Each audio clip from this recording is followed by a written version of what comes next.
Hello everyone, I am Jason Matthew from WeCanEduTech, where we make learning to use educational technology simple. If you always wanted to conduct a poll in your Zoom meeting but did not know how, or you just want to incorporate an additional level of interactivity in your Zoom session, then this video is for you. A Zoom poll allows you to ask your participants questions during a meeting and receive immediate feedback from them. At the end of this video, you'll be able to create a poll, launch the poll, share results of the poll in a meeting, and finally generate a poll report after the meeting. So you can follow with me as I go through each objective in this order, or you can use the timestamps in the video description below to jump to whatever section you need. But before we start creating the poll, we need to do a few things. First, we need to see if we have the prerequisites for creating a Zoom poll. The host is the only one who can create a poll, and the host must have a licensed Zoom account. That is, it has to be a paid Zoom account. You won't be able to create a poll with the free Zoom account. The participants in the meeting can have the free version of Zoom and participate in the poll, but the creator of the poll must have a licensed paid account. Now, to create a poll, you need to use the Zoom desktop client, and you can use the Zoom desktop client for Windows, for Mac OS, or for Linux. And the meeting must be either a scheduled meeting or an instant meeting using your personal meeting ID. The next step is that we want to make sure that the Zoom desktop client is up to date. Now, granted, polling has been around for a while now, so most versions of Zoom does support polling, but you just want to make sure that you're enjoying the latest features that Zoom has to offer. And next, we want to make sure that the polling settings are on. I'm on my desktop here. I'm going to click on the Zoom desktop client, and I go to the top right corner where I see my profile picture or your initials. If you don't have a profile picture there, you click on it and then you check for updates. If your version of Zoom is not up to date, then go through the prompts and you will be able to install the update. For me, I'm already up to date, so I just click on done. The next thing I want to make sure about is that Zoom polling is on.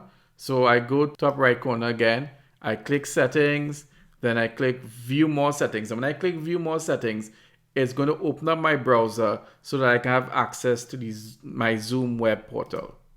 All right, so you could scroll down until you see Zoom polling, but just to help a bit, if you click on In Meeting Basic, that will help you some of the scrolling, and then you can continue scrolling until you see this, Meeting Polls. And if you see your toggle is blue, that means it's already on, it's activated. If it's gray, then you need to click on it and turn it blue to activate polling for your account. Now remember, it has to be a licensed paid account for you to have this feature. All right, the next step we're going to do is schedule a meeting. So we click on schedule a meeting, and the topic, we're just going to call it Zoom demo. And if you are looking at my other videos, you'll know that that's the common name we give. A recurring meeting, and I am just going to keep everything else at this default. Now, if you look, when you are scheduling a meeting, there's no way there for you to create the polls, because the thing is that you can either create polls before you start the meeting, or during the meeting you can create a poll. But before you schedule the meeting, there's no option there. You have to schedule the meeting first, and then you'll be able to add polls. It's a little different from breakout rooms. In breakout rooms, you could actually, as you can see, the option is there. You could pre-assign the breakout rooms while scheduling. No, you have to schedule the meeting first before you add the poll. So when I click on save, look at what happens. Now, when I scroll down, it says you have not created any poll yet. Well, there's a reason. He didn't give me a chance to. All right, but now I can create polls by just clicking on the add button. So once you schedule the meeting, you can add a poll. You could add poll questions to a recurring meeting, to a non-recurring meeting, to a meeting that you just scheduled, or a meeting you have created a while back. So you can add polls there, or even when a meeting is going on, you can add a poll.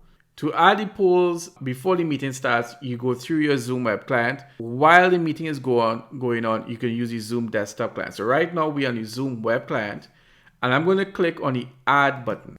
So one of the things that I like to do is that I have a Word document where I have all my poll questions in there, and then I will copy and paste questions into the polls I create for my Zoom meetings. Because if you're like me, I have a lot of Zoom meetings, I do a lot of polling, so it's good to have it in a Word document where I can just copy and paste where needs be. I have my Word document on my desktop, a sample of it, and as you can see, there's my Zoom polling question. So now I'm ready to create my poll, my first poll. So enter a title for this poll. What I'm going to call it, I'm going to call it Icebreaker, and I'm going to call it 1 because I might have more than one icebreaker, so I can just have some things to choose from. So now the next option here, the next box is anonymous. So you can have your polls where the information is received anonymously. So it means that you don't know the respondents' identities or who's saying what. All right, so you see the user information in the poll report will be kept anonymous. Or if you leave this unchecked, what Zoom will do, it will capture the usernames of the participants and the email addresses, so you know who said what. And sometimes you need that kind of accountability depending on the type of poll you're using. For an icebreaker, I can keep that anonymous. And now what I'm going to do is that I'm just, for convenience sake, I'm just going to resize these windows so I have them side by side here. And for my icebreaker, I'm going to ask, are you having a great day? So I just copy that. And you can use the shortcut keys to copy and paste. So you could use Command C to copy if you're using a Mac. If it's Windows, it's Control C on the keyboard. To paste is Control V if it's a Windows keyboard you're using. If it's Mac, it's Command V. Now you have different kinds of options. You have single choice and you have multiple choice. Now single choice questions will be questions where you just want the participant to give one choice. So some examples of single choice questions would be like yes or no, true and false, or you have a list of options and you want the participants to just choose one. If you choose the multiple choice option, it means that in that given question, participants could choose more than one of the options. So it depends on the type of question you're setting up. So in this case, are you having a great day? You can't be having a great day and not having a great day. So that's a single choice kind of thing. So I'm just going to type in yes as one option, no as the other option. You have up to 10 options you can add here, but this is just a yes or no, so that's the first two options. And if for some reason you say, oh, I made a mistake, I don't really want this question, icebreaker one, you could always delete the question. Now the next thing you want to do now is, if it's just one question you're going to have in this icebreaker, you can just click save and that will save the poll. But if you have another question you want to add, you can just click add a question and that gives question 2. So I'm just going to say, what is the weather like by you? So I'm going to copy that in and I'm just going to type in sunny and I'm going to type in cloudy. All right, and again, that's a single choice kind of question. Now I'm going to close this off now. I'm going to save this. So I click save. As you can see, it has saved icebreaker 1. Now I can go in and edit the poll, so I can add more questions. I can take out questions if I want, or I can even delete the poll. All right, so I'm going to leave that there now. What I'm actually going to do is create another poll. So I'm going to click add. And this one, again, I'm going to call this one icebreaker 2. So I have 2 icebreakers. Again, icebreakers, I don't really want to know who said what. The identities of the responses are not really that important for me. So I click on anonymous. And in this one, I'm going to type in a very popular question for an icebreaker. What superpower would you like to have? And now I'm just going to copy the options, super strength. And for this one, I'm just going to have one question and I'm going to click save. So just to show you, so you see you are having more than one icebreaker. So So we have created 2 polls for this meeting, and we haven't started the meeting yet. So this is a really good thing to do. You can create your polls before the meeting. So the next thing I'm going to do now is that I'm going to minimize my web client and these questions here. And I'm actually going to open up my desktop client and I'm going to start the meeting. Now I can start the meeting from the web portal as well, but I just love my desktop client. So I'm just going to minimize these things. I'm going to click on my desktop client. I'm going to go to meetings and I'm going to go to Zoom demo meeting. That's the one we just created. And I'm going to click start. So that starts the meeting. I'm going to click join with computer audio. Now I'm going to get some people to come in and we're going to practice this polling. All right, so I have enabled waiting rooms for my meeting. So I see there are 3 people who are in the waiting room waiting to get in. So I click on view and then I just click on admit all so I can get Stan, Ethan, and Christy into the main session. So I admit all. So you see they are in the meeting now. And what I'm going to do is I'm going to go to my control panel and I'm going to click on polling. Now remember, when we had scheduled a meeting, we used the web portal to create 2 polls. So if all goes well, we should see 2 polls there. So I click on polling. And as you can see, there's icebreaker 1. And if I click on the drop down arrow, there's icebreaker 2. So we'll start with icebreaker 1. And I click on launch poll. And as soon as I click on launch poll, you would see that the poll is going to come up on the participant screens. Now, as you can see, the poll has opened and there's a timer. So I am, as the host, I can see this timer and I can see how long the poll is taking. Now, the participants will not see this timer. They are only seeing the poll questions. And as soon as one participant answers the question, you're going to start seeing the feedback coming up. So let's wait and see what they say.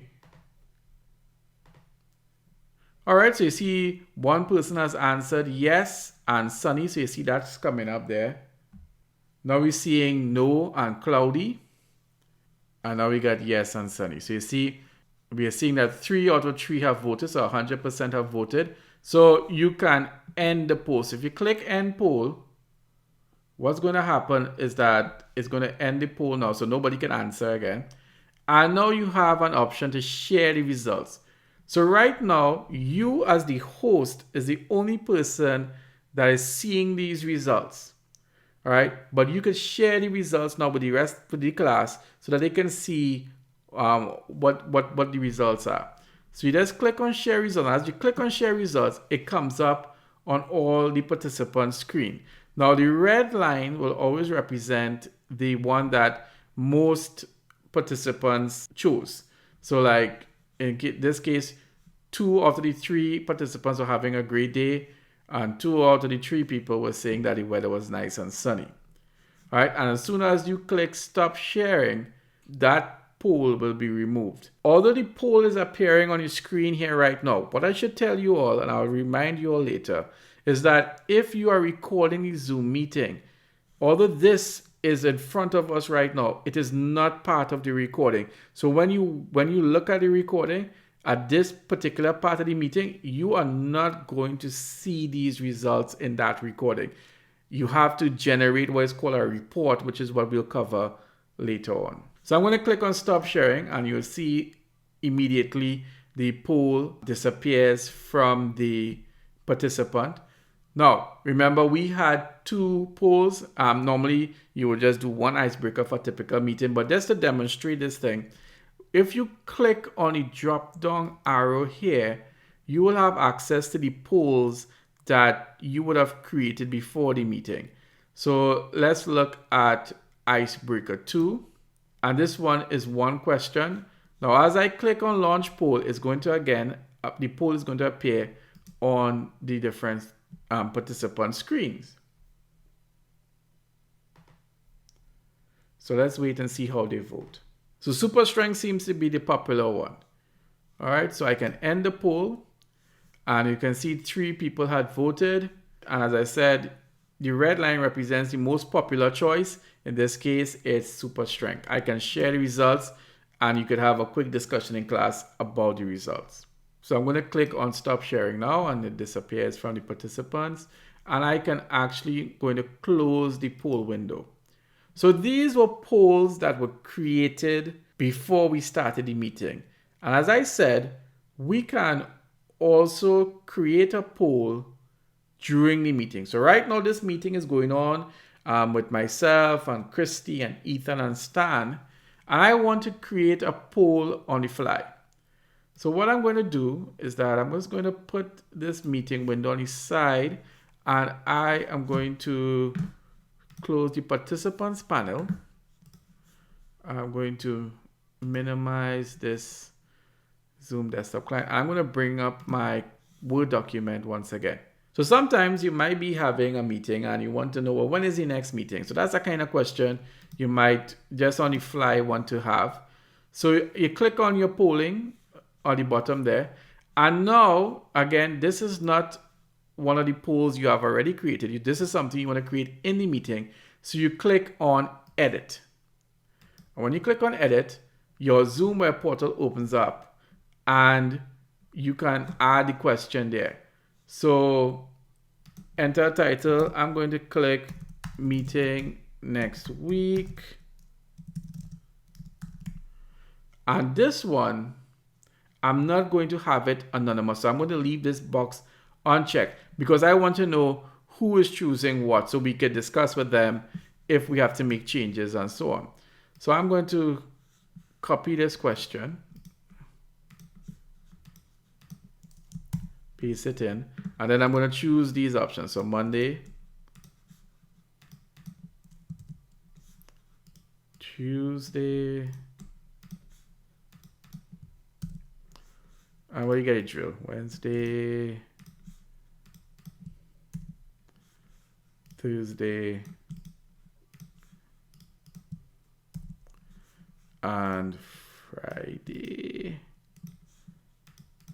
And of course, if you organize the meeting, the most dreaded one you want to hear is I can't make any of these times. So I'm going to put that one in.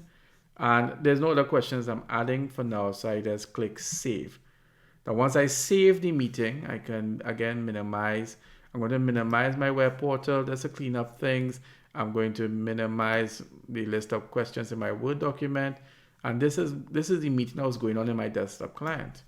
Now, if I click this drop down arrow now, you would see that there are now 3 polls. So that is the poll that I just created, meeting next week. Now, I would caution you about creating polls within a meeting. All right, it takes up time, and if you don't have your participants doing something else, it just means that they're waiting there and they are going to get disengaged. So be careful about creating polls within a meeting. If you are in a situation where you send them off to do something, like they are doing something in the background, then you could create a poll, but don't have them waiting while you create a poll. So as much as you can, create polls before the meeting starts using the web portal. Okay, so I've created poll 3, but I realized I made a mistake. This right now is set up to be a single choice question. I forgot to click on multiple choice because I wanted them to choose more than one option. Now, this is something that we are learning live now, myself included. When I clicked on edit to see if there was a way, so it opens up the Zoom portal, I click cancel out, and I'm looking at poll 3. There's no way for me to edit it unless I end the meeting, but I don't want to end the meeting just yet. So that's another danger when you are creating the polls during the meeting. So I can't edit this poll. At least I don't know. If you all know, please put it in the comment section. So what I'll have to do now is that I'm going to recreate the poll just so that you can see how you can do multiple choice. But I'm going to skip that part in the video right to the end. So I'm going to recreate it and come back to you. All right, so I've created meeting next week version 2 poll. So as you can see, poll 3 is meeting next week. This is version 2. But the difference between the meeting next week poll and the version 2 poll is that this one is a multiple choice, meaning that participants will be able to choose more than one option here. So now I'm going to click save. When I click save, when we return to the Zoom desktop client, we should see that there's a fourth poll, and that one will be called Meeting Next Week version 2, and that's the one we're going to use. So that's going to click save. And just to clean up a bit, I'm going to minimize the Zoom portal, minimize the questions. I'm even going to close off this poll here, and I'm going to click polling. Now when I click polling and I click the drop down arrow, there you go. I see the 3 polls. I see the one where I made a mistake, meeting next week. And now I have a 4th poll where it has multiple, where the participants can have multiple options. I click on poll 4 and then I click launch poll. Now it's going to come up on everybody's screen and let's see what they are going to say.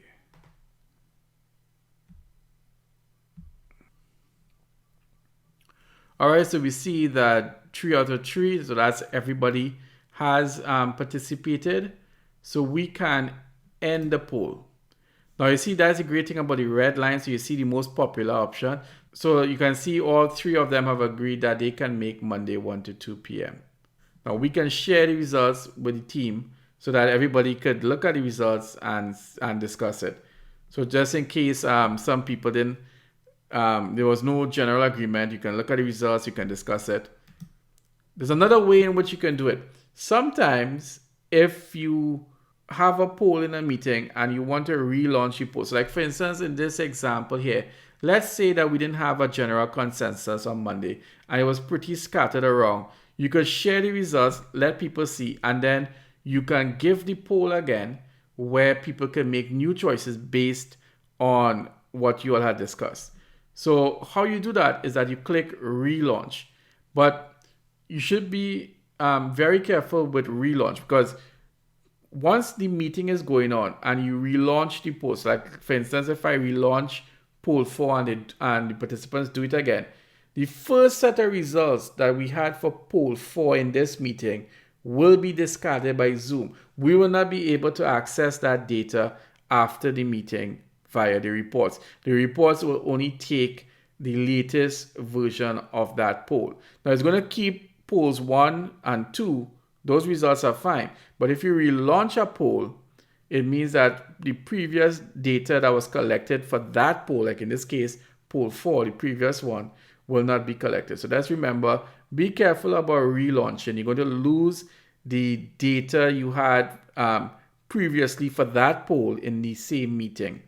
So if you are in a situation where you want to do the poll more than once, but you want to get the data, so it might be like a pre-test, post-test kind of thing, my advice to you is to actually create one poll with the questions and then create a version 2 with the same set of questions and have the people answer it again.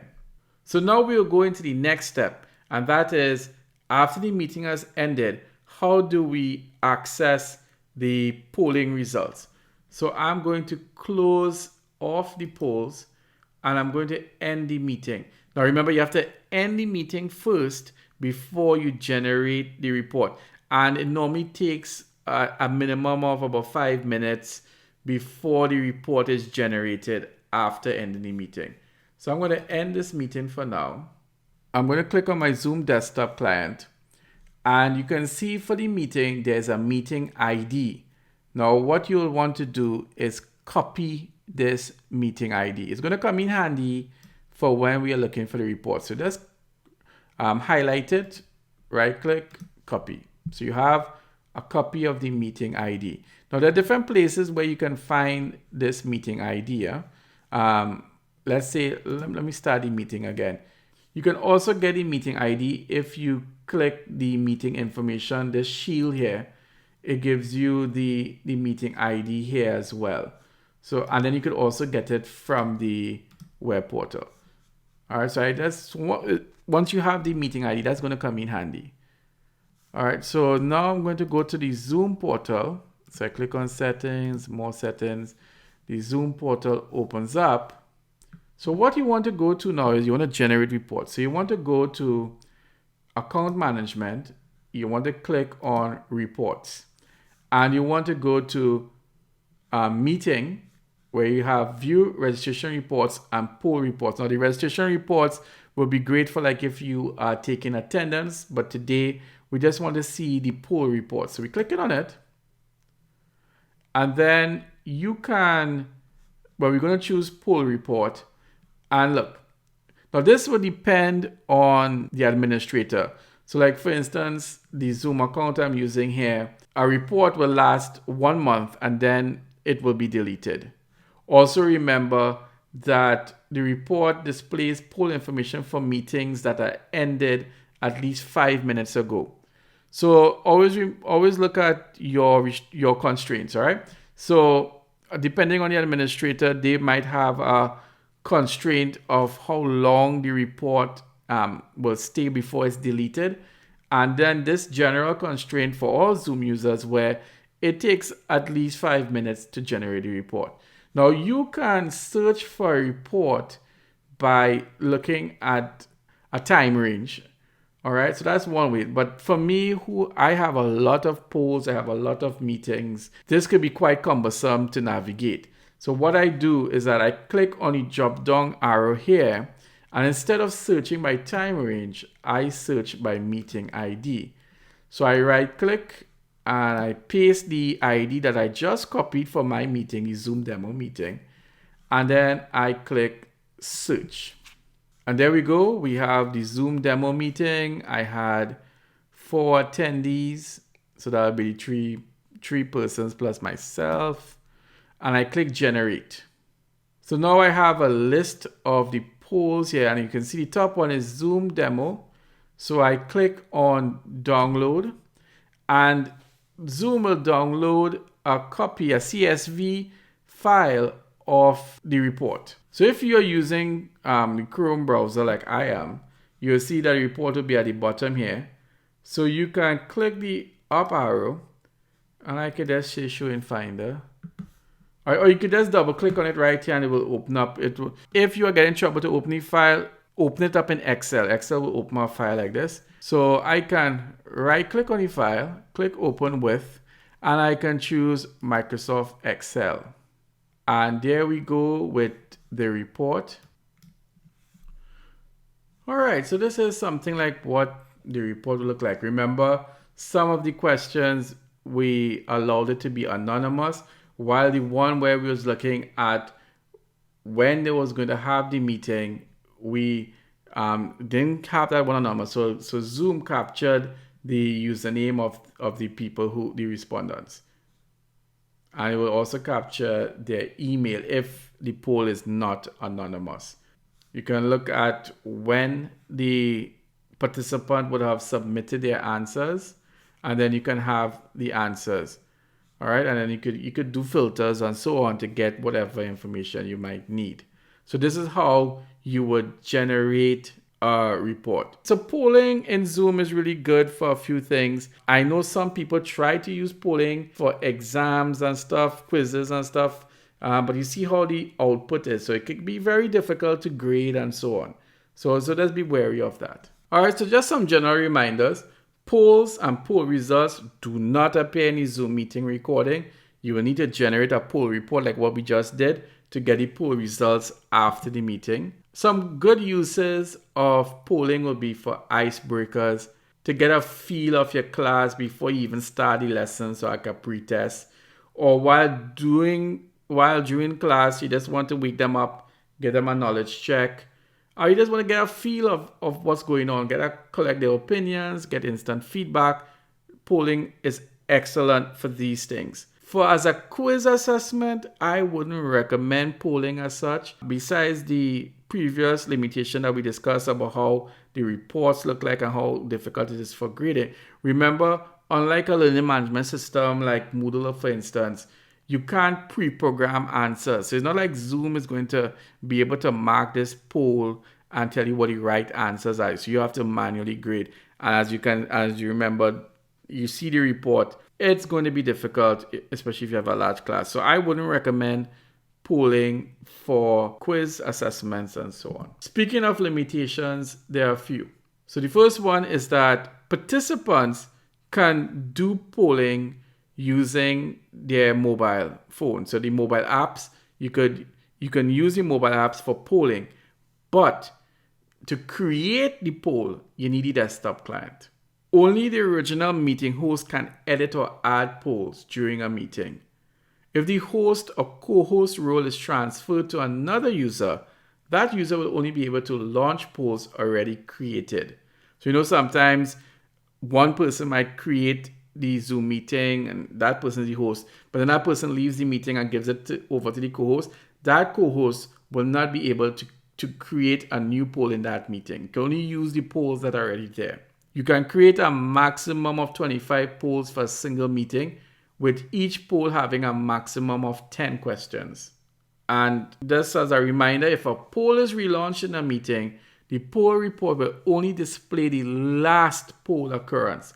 If you know you will need to launch the same poll twice and want both sets of data, so like a kind of pre-test, post-test kind of situation, you want to consider creating a second poll with the same questions as the original to avoid relaunching.